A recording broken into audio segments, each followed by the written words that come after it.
Kisah Abu Nawas kali ini tentang dirinya yang dianggap Baginda Raja Harun al-Rasyid lebih hebat dari jin ifrit. Kok bisa? Simak kisah selengkapnya berikut ini.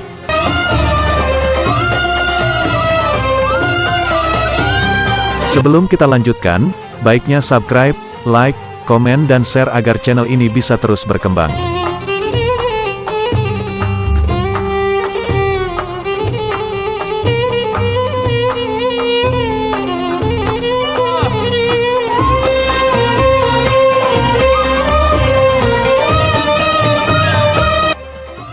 Kisah ini berawal dari Baginda Raja yang baru saja membaca kitab tentang kehebatan Raja Sulaiman alaihissalam yang mampu memerintahkan para jin memindahkan singgasana Ratu Bilqis di dekat istananya. Baginda membaca surat An-Naml ayat 39-40 yang artinya, Jin Ifrit berkata, "Akulah yang akan membawanya kepadamu sebelum engkau berdiri dari tempat dudukmu, dan sungguh, aku kuat melakukannya dan dapat dipercaya." Seorang yang mempunyai ilmu dari kitab berkata, "Aku akan membawa singgasana itu kepadamu sebelum matamu berkedip." Maka ketika Nabi Sulaiman alaihissalam melihat singgasana itu terletak di hadapannya, dia pun berkata, "Ini termasuk karunia Robku untuk mengujiku, apakah aku bersyukur atau mengingkari nikmatnya. Barang siapa bersyukur maka sesungguhnya dia bersyukur untuk kebaikan dirinya sendiri, dan barang siapa ingkar, maka sesungguhnya Robku Maha Kaya, Maha Mulia." Baginda Raja mencermati ayat tersebut. Jin ifrit saja bisa dikalahkan seorang ulama, berarti manusia lebih sakti daripada jin. Ulama di masa Raja Sulaiman alaihissalam lebih cepat memindahkan singgasana Ratu Bilqis dibanding jin ifrit. Ulama itu mampu membawa singgasana ke hadapan Nabi Sulaiman alaihissalam sebelum dia mengedipkan mata.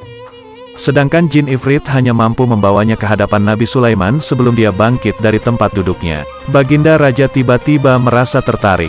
Hatinya mulai tergelitik untuk melakukan hal yang sama. Mendadak beliau ingin istananya dipindahkan ke atas gunung agar bisa lebih leluasa menikmati pemandangan di sekitar. Bukankah hal itu tidak mustahil bila dilakukan oleh Abu Nawas yang cerdik? Jika di masa Raja Sulaiman ada ulama yang lebih hebat dari jin ifrit, di masa sekarang ada Abu Nawas. Ujar Baginda dalam hati. Baginda Raja pun segera memanggil Abu Nawas. Setelah Abu Nawas dihadapkan, Baginda Raja mulai mengungkapkan keinginannya. "Sanggupkah engkau memindahkan istanaku ke atas gunung agar aku lebih leluasa melihat negeriku?" Abu Nawas tidak langsung menjawab. Ia berpikir sejenak hingga keningnya berkerut. Tidak mungkin menolak perintah Baginda Raja, kecuali kalau ingin dihukum. Akhirnya Abu Nawas terpaksa menyanggupi proyek raksasa itu. "Karena kemampuanmu belum teruji, maka kamu punya waktu sebulan untuk melakukan permintaanku itu," ujar Baginda Raja lebih lanjut. Abu Nawas pulang dengan hati masyghul. Setiap malam ia hanya berteman dengan rembulan dan bintang-bintang. Hari-hari dilewati dengan kegundahan. Tidak ada waktu yang lebih berat dalam hidup Abu Nawas kecuali hari-hari ini.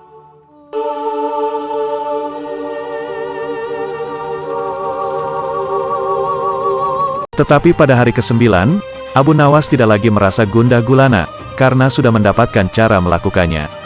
Keesokan harinya Abu Nawas menuju istana menghadap Baginda Raja untuk membahas proses pemindahan istana. Dengan senang hati Baginda Raja mendengarkan apa yang diinginkan Abu Nawas. "Ampun tuanku, hamba datang ke sini hanya untuk mengajukan usul untuk memperlancar pekerjaan hamba nanti," kata Abu Nawas. "Apa usul itu?"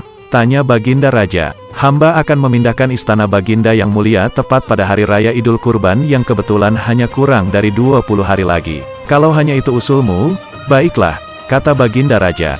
"Satu lagi Baginda," ucap Abu Nawas menambahkan. "Apalagi?"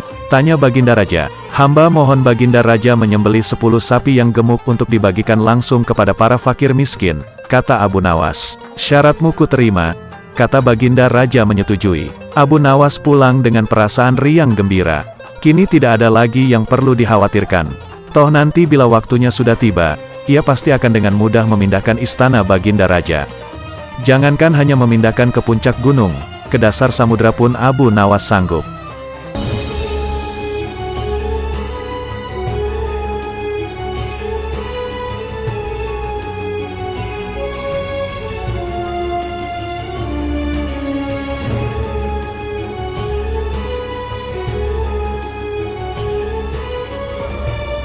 Desas-desus mulai tersebar ke seluruh pelosok negeri.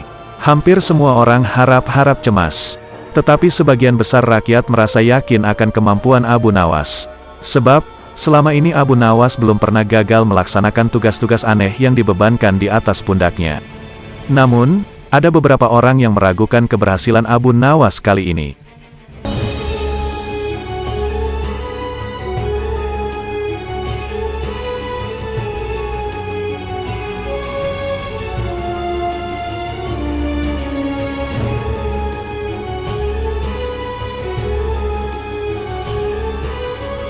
Saat-saat yang dinantikan tiba, rakyat berbondong-bondong menuju lapangan untuk melakukan sholat Idul Kurban. Selesai sholat, 10 sapi kurban milik Baginda Raja disembelih, dimasak, kemudian dibagikan kepada fakir miskin. Selanjutnya giliran Abu Nawas yang harus melaksanakan tugasnya. Abu Nawas beserta rakyat berjalan menuju istana. Sesampainya di sana, Abu Nawas bertanya kepada Baginda Raja. "Ampun Baginda Raja yang mulia, apakah istana sudah dikosongkan dan tidak ada orang lagi di dalamnya?" "Tidak ada," jawab Baginda Raja singkat. Kemudian Abu Nawas berjalan beberapa langkah mendekati istana. Ia berdiri sambil memandangi istana. Abu Nawas berdiri mematung seolah-olah ada yang ditunggu. Baginda Raja akhirnya tidak sabar. "Abu Nawas, mengapa engkau belum juga mengangkat istanaku?"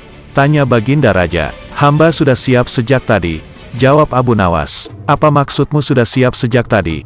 Kalau engkau sudah siap, lalu apa lagi yang engkau tunggu?" tanya Baginda masih diliputi perasaan heran. "Hamba menunggu istana yang mulia diangkat oleh seluruh rakyat yang hadir untuk diletakkan ke atas pundak hamba. Setelah itu hamba tentu akan memindahkan istana Baginda Raja ke atas gunung sesuai dengan titah paduka." Baginda Raja Harun al-Rasyid terpana lalu tersenyum. Beliau tidak menyangka Abu Nawas masih bisa keluar dari tantangan yang sesulit ini. Wallahu alam bisawab.